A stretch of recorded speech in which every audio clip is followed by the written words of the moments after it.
Këtë të mërkur janë bërë fiks një muaj nga mbajtja e zgjedhjeve parlamentare të 11 majit në Shqipëri. Ndërkohë, Sali Berisha në 30 ditët e fundit ka dalë çdo ditë nga selia e Partisë Demokratike për të denoncuar atë që e quajti farsë elektorale. Njëjtë bëri edhe këtë 11 qershor. Dëgjoj në tonë ditë. Do të vikosh? Rafaj. A doni me votu nesër? Të shohë. A keni kartë? Ja. Kortën e kam kortën, por e kam oraj e dishtri. Si e ka? Besmiri, që posa. Është bërë tashmë e njohur se një nga detyrat më kryesore të punojësve të administratës është mbledhja e kartave të identitetit gjerë në 20 të tilla.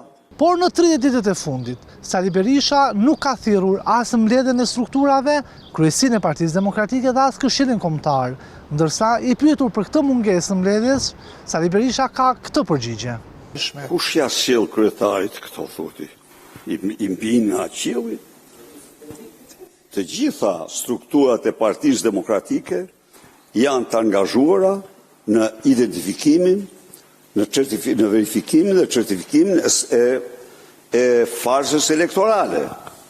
Kryetari i Partisë Demokratike Sali Berisha në konferencën e përditshme për media akuzoi kryeministrin Edi Rama se ka kërcënuar vëzhguesit ndërkombëtar në zgjedhjet e 11 të majit, duke e cilësuar si një akt të paprecedent.